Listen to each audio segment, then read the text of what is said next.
Hello friends, स्वागत है आपका डिजिटल कम्युनिकेशन की सीरीज में। आज हम लोग बात करने वाले हैं डेल्टा मॉड्यूलेशन के बारे में, जिसको हम लोग नॉर्मली डीएम बोलते हैं।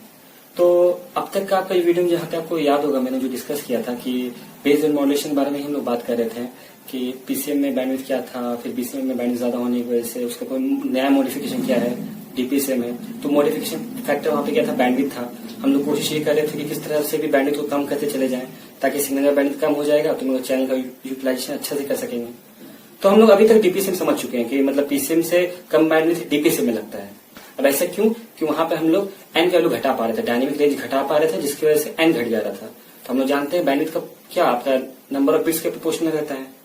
तो किसी तरह से अगर आप एन घटा पा रहे हैं तो इसका मतलब आप सिग्नल का बैंडविड्थ का जो रिक्वायरमेंट है वो भी घटा पा रहे हैं।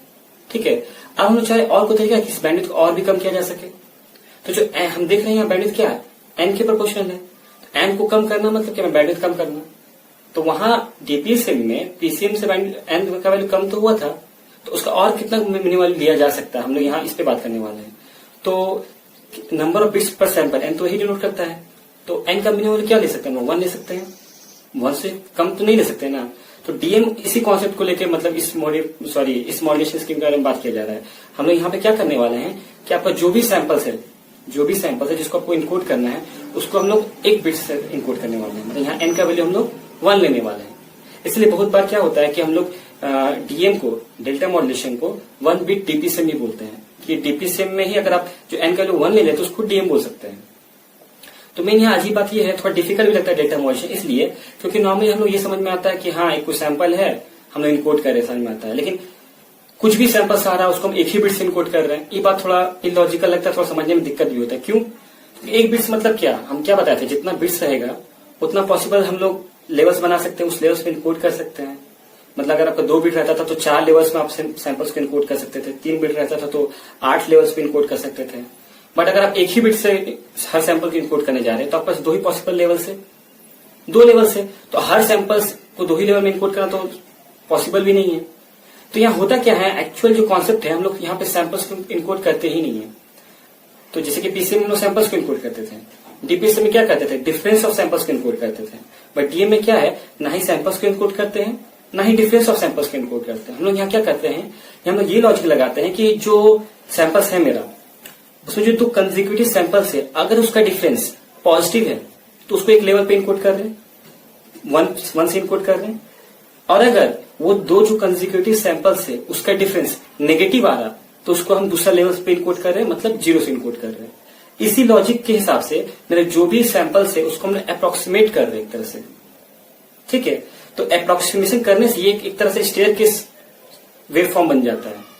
तो अब ये बोलने से उतना अच्छा क्लियरिटी आ भी नहीं रहा है, तो हम क्या करेंगे, इसको थोड़ा सा भी कॉपी पेन में देखते हैं क्या एक्चुअल में बात हो रहा है वहां पे। फिलहाल इतना तो आपको आइडिया हो रहा है कि हम यहाँ अप्रोक्सीमेशन करने वाले हैं, एक बिट से इनकोड करने वाले हैं। ठीक है, चलिए देखते हैं। तो मान लीजिए कि ये मेरा मैसेज सिग्नल है, ठीक है ना। आइए आपका डेल्टा मॉड्यूलेशन का ट्रांसमीटर ब्लॉक है, मतलब ट्रांसमीटर साइड में किस तरह से होता है ये मैं इसका मैकेनिज्म समझा रहा हूँ आपको। मान लीजिए आपका मैसेज है, इसको आपको इनकोड करना है डीएम के थ्रू। तो आपको तो पता है एलपीएफ लगा रहता है, सब ब्लॉक तो एक्सप्लेन नहीं करना, तो आपको पता है एलपीएफ क्या करता है, सैम्पलर क्या करता है। सैम्पल के बाद यहाँ पे एक सैंपल वर्जन मिलेगा स्टेप का, ठीक है ना। अब ये सैंपल यहाँ जो आ रहा है कंसेक्यूटिव बहुत सा सैंपल, 1 2 3 4 ऐसे करके 5 सैंपल है। टीएस इंटरवल पे है, 2 टीएस इंटरवल पे, ऐसे इंटरवल पे सारा सैंपल्स है। तो यहाँ पे क्या हो रहा है कि मान लीजिए प्रीवियस आपको कोई सैंपल यहाँ पे आ चुका था, वो सैंपल एक डिले के बाद अब दोबारा यहाँ आ रहा। जैसे कि अगर मान लीजिए आपका स्टेप कुछ था, ये सैंपल तो पहले ट्रांसमिट होगा, इस ब्लॉक से पहले पास किया होगा, ये सैंपल तो ऑलरेडी यहाँ पे रहेगा। अब ये सैंपल मान लीजिए यहाँ पे आ रहा है, ये सेकंड वाला सैंपल, ये सैंपल मान लीजिए 1 है, ये सैंपल नंबर 2 है। सैंपल नंबर 1 तो पहले जा चुका है, जो सैंपल नंबर 2 है वो भी यहाँ पे है। तो 1 वाला जो डिले होकर यहाँ पे आएगा, तो ये 2 वाला और ये 1 वाला, ये दोनों का डिफरेंस यहाँ पहुंचेगा क्वांटाइजर के पास, है ना। तो ये एरर बोल सकते ईएनटीएस, ये क्या होगा, मैसेज सिग्नल माइनस जो आपका प्रीवियस सैंपल है, present sample minus previous sample, इसका डिफरेंस होगा ईएनटीएस। ठीक है, अब इसको आपको क्वांटाइज करना है, तो क्वांटाइजर यहाँ पे डीएम लगा रहे हैं, डीएम मॉड्यूलेटर क्वांटाइजर। तो ये क्वांटाइजर करता है कि हम अभी आपको बताएं, एक बिट से इनकोड कर रहा है, 2 ही लेवल में इनकोड करेगा। तो अगर ये डिफरेंस जो आ रहा है, ये difference present samples minus previous samples का डिफरेंस अगर पॉजिटिव आ रहा है तो आपको किस में इनकोड करेगा, ये प्लस डेल्टा पे इनकोड करेगा। बोले 2 ही लेवल्स होता है, एक प्लस डेल्टा एक माइनस डेल्टा। ठीक है, तो पॉजिटिव आ रहा तो प्लस डेल्टा से इनकोड करेगा, अगर ये डिफरेंस नेगेटिव आए तो माइनस डेल्टा से इनकोड करेगा। क्लियर है ये बात? ठीक है ना।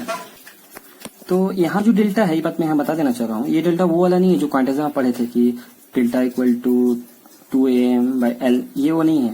ये डेल्टा फिक्स है, हर डी मॉड्यूलेटर का अपना डेल्टा का वैल्यू हो सकता है, बट डिफरेंस पॉजिटिव कुछ भी है, 0.01 आ रहा डिफरेंस या फिर 0.02 आ रहा डिफरेंस, चाहे कुछ भी आ रहा, इसको अप्रोक्सीमेट करा, वो डेल्टा एक वैल्यू है जो डी मॉड्यूलेटर का अपना है, मतलब मॉड्यूलेटर पे डिपेंड कर रहा है। डेल्टा वैल्यू अलग मॉड्यूलेटर का अलग अलग होगा, ठीक है ना।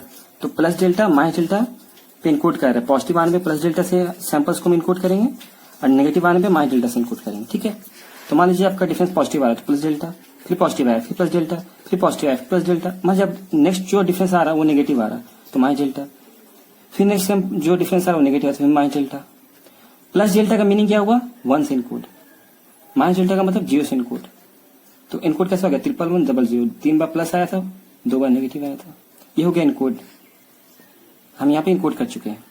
अब ये समझना दोबारा हम रिकवर कैसे कर पा रहे हैं, तो रिसीवर ब्लॉक देखना पड़ेगा। तो मान लीजिए ये मेरा ट्रांसमिटेड पोर्शन था, इसको हम ट्रांसमिट कर रहे हैं, अब रिसीवर साइड ये पोर्शन पहुंचा, रिकवर करके मुझे दोबारा ये पहुंच मिलना चाहिए, ठीक है। तो डिकोड करना है हमको, तो पहले मान लीजिए 1 आया मतलब क्या, प्लस डेल्टा आया, पीछे कुछ नहीं था प्रीवियस वैल्यू, तो 0 आया, डेल्टा प्लस 0 ऐड हो गया, यहाँ पे डेल्टा आएगा। फिर 1 आया तो ये फिर डेल्टा एक आ रहा, यहाँ पे आ रहा, अब पहले से यहाँ पे कितना था, डेल्टा था, वो डेल्टा ये डेल्टा ऐड होकर 2 डेल्टा हो जाएगा। फिर 1 आया मतलब ये डेल्टा और आया, वो 2 डेल्टा से ऐड होकर 3 डेल्टा हो जाएगा। फिर 0 आ रहा मतलब माइनस डेल्टा, तो 3 डेल्टा से घट के फिर 2 डेल्टा हो जाएगा, फिर डेल्टा हो जाएगा, तो इस टाइप का नीचे आ जाएगा। रिकवर हो गया ना। लेकिन बात है कि ये अब अमाउंट, इसका जो हाइट है डेल्टा पे डिपेंड कर रहा है, तो डेल्टा का वैरी करेगा, उसका हाइट वैरी करेगा, तो जरूरी नहीं इसके बराबर हो पाए। तो इसका वेव फॉर्म को, इसका जो वेव शेप, इसको फॉलो करना डिपेंड करता है डेल्टा का वैल्यू पे, और जो इंटरवल है टीएस इस पे डिपेंड करता है, ठीक है। तो कंडीशन क्या है प्रॉपर रिकवर के लिए, मतलब प्रॉपर हम रिकवर कर पाए, जो मेरा मैसेज ओरिजिनल था उसको रिकवर करने के लिए कंडीशन क्या है, आपका जो भी मैसेज था, जैसे ये मैसेज था, इसका जो स्लोप आएगा डीडीटी ऑफ एमटी, इसका स्लोप और इसका स्लोप, देखिए इसका स्लोप दोनों का सेम होगा, तभी ना बोल सकते कि हम प्रॉपर रिकवरी हो पा रहा है।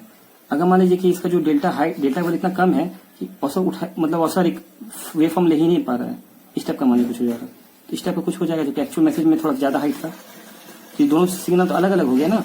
तो दोनों को सेम रखने की कंडीशन क्या है, इसका जो स्लोप आ रहा है, मतलब जो रिकवर सिग्नल का स्लोप आ रहा है और जो ओरिजिनल सिग्नल उसका स्लोप सेम होना चाहिए। तो प्रॉपर रिकवर करने के लिए डेल्टा मॉड्यूलेशन के थ्रू कंडीशन क्या है, तो डीडीटी ऑफ एमटी है वो डेल्टा बाई टी के बराबर होना चाहिए। तो जो आपका रिकवर सिग्नल आ रहा है उसका स्लोप क्या है, हाइट मतलब height by base delta by T S, ये दोनों इक्वल होना चाहिए, तब आप बोल सकते हैं ऑप्टिमम रिसीवर हो पाएगा, रिसीवर हम लोग रिसीव कर पाएंगे, ठीक है। तो जैसे कि आप देख सकते हैं, मान लीजिए आपका इस टाइप का कोई कंटिन्यूस टाइम सिग्नल था इस टाइप का, तो आपको इसको अप्रोक्सीमेट करना है। तो देख रहे हैं यहाँ पे ये जो वेव शेप है वो नीचे जा रहा है, जो कंसेक्यूटिव सैंपल्स है, मान लीजिए ये 2 सैंपल्स यहाँ पे आने वाला था, इसका जो डिफरेंस वो नेगेटिव होगा, तो इसको हम लोग 0 से इनकोड करेंगे, फिर नेगेटिव है 0, फिर नेगेटिव है 0, फिर देखिए यहाँ पे ये वाला सैंपल्स, ये सैंपल, ये दोनों का जब आप डिफरेंस निकालेगा वो पॉजिटिव आने वाला है, तो प्लस इनकोड करेंगे 1, फिर दोनों का सैंपल का डिफरेंस देखिए प्लस इनकोड करेंगे 1, फिर पॉजिटिव है 1 1 1, फिर देखिए नेगेटिव होना है फिर 0। इस तरह से क्या देख पा रहे हैं, जो कंटिन्यूस टाइम सिग्नल में इस टाइप का था, इसका अप्रोक्सीमेशन किस टाइप का हो गया, स्टेयर के टाइप का हो गया है, इस टाइप का कुछ हो चुका है आपका, मतलब एक्चुअल नहीं बना पा रहा हूं मैं, इस टाइप का था ना, ये था एक्चुअल में, तो ऐसा कुछ हो जा रहा है आपका स्टेयर के वेव फॉर्म, ठीक है। तो प्रॉपर इसका आप अप्रोक्सीमेट कर पाए सही से, ये किस पे डिपेंड करता है, आपका जो डेल्टा है, क्वांटाइजर का जो डेल्टा वैल्यू और टीएस वैल्यू, इस पे बहुत हद तक डिपेंड करता है, ठीक है ना। तो अब इसमें 2 तरह का एरर हो सकता है, वो एरर क्या होता है, एक होता है स्लोप ओवरलोड एरर, एक होता है ग्रैनुलर एरर, तो उसके बारे में हम बाद में बात करते हैं। तो मैं आज कोशिश किया जहां तक आपको डीएम समझा सकूं, हो सकता है कुछ क्लैरिटी आया हो, बट थोड़ा ये टॉपिक थोड़ा डिफिकल्ट है भी, तो अगर मेरे से जितना हो सका मैंने कोशिश किया आपको समझा सकूं। और आज मैंने बात किया वहां तक कि डीएम एक्चुअली क्या होता है, किस तरह से इनकोड करते हैं, उसका ट्रांसमीटर या रिसीवेबल को मैंने उतना डिटेल में नहीं समझाया, बिकॉज मुझे बस इतना समझाना था कि कैसे एक बिट से इनकोड कर पा रहे हैं, मतलब एक बिट से भी कैसे अप्रोक्सीमेशन हो पा रहा है, स्टेक कैसे अप्रोक्सीमेट कर किस तरह से, उतना ही मुझे बस समझाना था कि मैंने आपको बता ही दिया था कि ये एक्चुअली पूरा पढ़ाना मतलब ऑब्जेक्टिव नहीं है, इसमें मैंने पूरा ट्रांसमीटर या रिसीवेबल को उतना से एक्सप्लेन किया भी नहीं। हाँ, एक एरर पोर्शन जो मुझे एक्सप्लेन करना था, तो ये वीडियो लंबा हो चुका अब तक, तो मैं कोशिश करूंगा उसको बाद में किसी वीडियो में एक्सप्लेन कर दूंगा। तो आज यही दे देते हैं, मिलते हैं किसी नेक्स्ट वीडियो में, तब तक के लिए टाटा बाय बाय।